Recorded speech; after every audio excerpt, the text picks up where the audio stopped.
think in the 90s, sort of Hollywood and television production was quite prestigious, but now it's more like a green room for prison. Halo's being adapted into a TV series, and it's got the typical pretentious, self-righteous Hollywood types you'd expect involved in it. And that's how you end up with this. More than $90 million, and 265 script drafts later, Halo is finally a TV show, and it's gonna suck. Because Halo is an IP with a deep and expansive lore, and they even say it themselves. It was aisles deep. It was incredible. Everyone that Variety spoke to actually cited Halo's expansive mythology as the factor that differentiated the series from other video game fare. But obviously the thing to do when you've got an IP with a deep and expansive lore which you just can barely comprehend is obviously just ignore it. Yeah, I mean, we didn't look at the game, you know, the main part of the IP, the thing that made it popular, that keeps it popular, the one thing everybody's interested in. There may be exhaustive guides and encyclopedias, but if I come up to anybody on Earth and say Halo, they're not going to go, oh yeah, I remember that. That must be that really interesting encyclopedia online, are they? No, they're probably going to think of shooting someone in the face with a battle rifle. But it gets worse, because they didn't just not look at the game. No, they didn't talk about the game. We talked about the characters and the world, which they barely know because they've not played the main formation of the game. I know there's books, but at the same time, it's like talking about the Wheel of Time and also talking about the people that only like it because of the RPG that was made in the 90s. I'm sure they exist. I just don't think there's a lot of them. But I never felt limited by it being a game, and this for me is the main arrogance of the piece.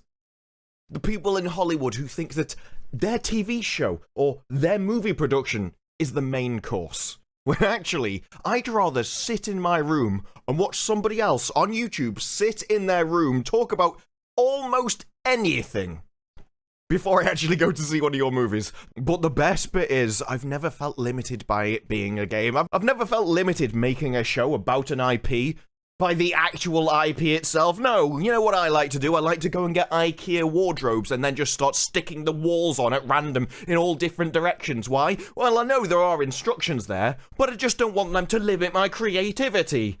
Okay.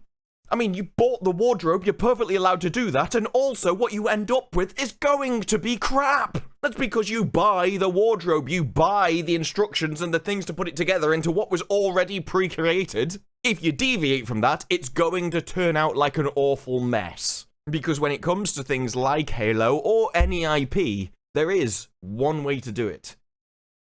Keep it like the same IP, and if you deviate from that, it's no longer the same IP anymore. What you've got is your own creation that you just stamped somebody else's name on. But he goes on. The richness and the depth of universe was immediately kind of mind-boggling. This is a guy who can't even comprehend Halo. And incredibly exciting, because it means as a storyteller, there's already a huge amount of preparation and groundwork that they're all just going to completely and utterly ignore, not play, not experience, and not understand. It's looking good, folks. It's really looking good. And that can cut both ways. One of the sticking points with the failed movie adaptation was reportedly Microsoft's rigid fealty to the game's backstory. In other words, they actually wanted the adaptation to be like the game. Early in the development process for the series, Wolfkill says 343 and Amblin came to a crucial decision. While the show would draw heavily from the mythology, it would chart its own separate storytelling path. In other words, nobody cares anymore. We're just going to do this own thing. Oh, what we're going to do? Well, we're going to make it look a bit like Halo so we can go, no, it's definitely Halo. But at the same time, completely ignore everything else. I mean, what we've got is an incredibly exciting piece of work just because we can absolutely destroy it. Because of our own arrogance, yes. This is a guy who's so self-righteous, so virtuous, so amazing and creative in such a really, in the peak industry in the world, in Hollywood itself, the gods of the world. And he thinks that gives him the right to destroy anything he wants. Everybody else sees it a bit differently. They're not so much the gods on the world. They're more like the gunk which is left at the bottom of the manure barrel after you've tipped out all of the good manure that people will use to actually feed crops and stuff. It's that horrible stuff at the bottom which you're like, oh, I could scrape that out, but at the end of the day, I think I'll leave that there because I may work around manure, but that's a bit too far. Think in the 90s, sort of Hollywood and television production was quite prestigious, but now it's more like a green room for prison. Early on, we were thinking about doing something that could tie very closely to the game. So we considered sticking to the original IP, but we thought, nah, why would we do a thing like that? We're so much better than they are. What we were finding was trying to stay verbatim with everything that had come before wasn't serving the medium. They mean their own arrogance when they say medium. It also wasn't serving the creative teams and their need, not desire, not want, need to express a story and build a world through their eyes. This wasn't something they wanted, this was a need. There is different things between what you want or desire and things which are a requirement, which are necessary to them. And these are simply because none of them have any talent at all. The only thing they can do is build a story through their eyes. They've got one story and they just want to repeat it everywhere, and it's the story of their life. Which is why it's crap, because it turns out that their lives aren't particularly interesting and no one wants to hear about them. I mean, everyone was happy when they stayed in a room in California, pumped out a movie every couple of years, and no one went to see it. That was great. Then they started getting hold of IPs where they started turning them into their own things. Bathurst says his approach was the best of both worlds. Which worlds? Sticking to the IP and making it an abomination? Oh, we're just going to take the best of both? Could you not? There's no way I was going to grasp the whole thing. That's because he's actually mentally deficient. I don't understand how many red flags you need in an article to realize that this guy shouldn't be running a bath, let alone a TV show. So there was a lot of phone a friend. Or we could have hired someone that knew how to read and play a game. I'm not even sure I require you to play the game, but at least watch a playthrough on YouTube. He says that 343 were extraordinary in their acceptance of the fact that they couldn't try and fit a square peg in a round hole with their 20 years of history.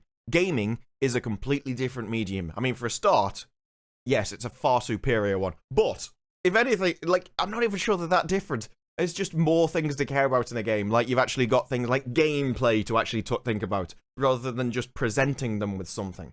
But all of the storytelling is the same. There's no reason that a narrative should change. A story is a story. The law is the law. This isn't an opinion. It's right or wrong. And if it's wrong, then it's not the IP. I've said before that I think during the trailer that the actual visuals of it look good. But it's not going to be Halo because visuals don't make something. Now, someone in Hollywood that is just purely a visual medium would probably think so. But when the most creative story any of them have created over the last 20 years is the one trying to convince their wife where they were last night, it's not surprising that they generally produce total trash.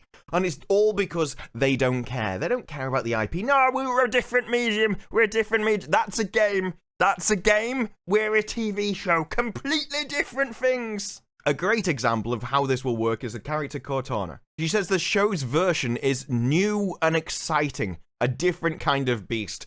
That's someone warning you that this is going to be awful. That is a state agent language. That house is on fire. No, it's just warm and cozy with a unique central heating system. It feels familiar and different at the same time.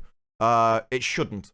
It really should. It should feel like Halo. This is what it feels like. Halo is what should have been said here. If it feels different to Halo, it's because it's not Halo. I hope people will be excited about that. I'm excited to take the piss out of it. I'm not sure if that counts.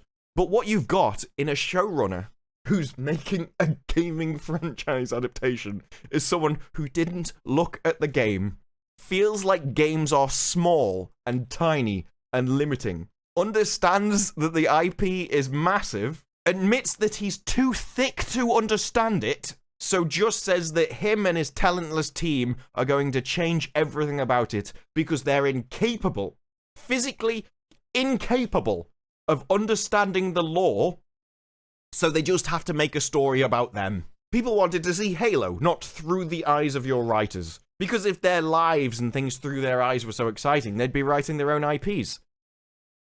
Not taking established game franchises, which are far bigger than anything they'll ever make in their entire life. That's the thing, when it all comes down to it, these people may think that they're so amazing that they are the peak. I don't want to be limited by this. I don't want to be limited by this. I'm in an entirely different medium, an entirely superior medium. My job's far more important. Except you rely on the gaming medium to actually exist. Because you're incapable of creating anything new. You're incapable of creating your own thing. Because you don't have the talent. You're not the master of this work. You're the leech. You're the parasite on the gaming industry. Taking things which were made by people better than you, created stories better than you, things that you can't even comprehend, and yet you think you could improve somewhere else. This is a guy who can barely hide his disdain for video games, making a video game adaptation. And they thought it was a good idea. Oh, you couldn't write this stuff. You absolutely couldn't. The sheer levels of ineptitude required, not just to put this guy in this position, but to make the entire TV series, and no one talk to him in like a lunch break and think, wow, you are completely and utterly out of your depth here. But let me know your thoughts down in the comments below. Like the video if you like the video, subscribe. More videos like this in the future, and I will see you in the next one. Bye-bye.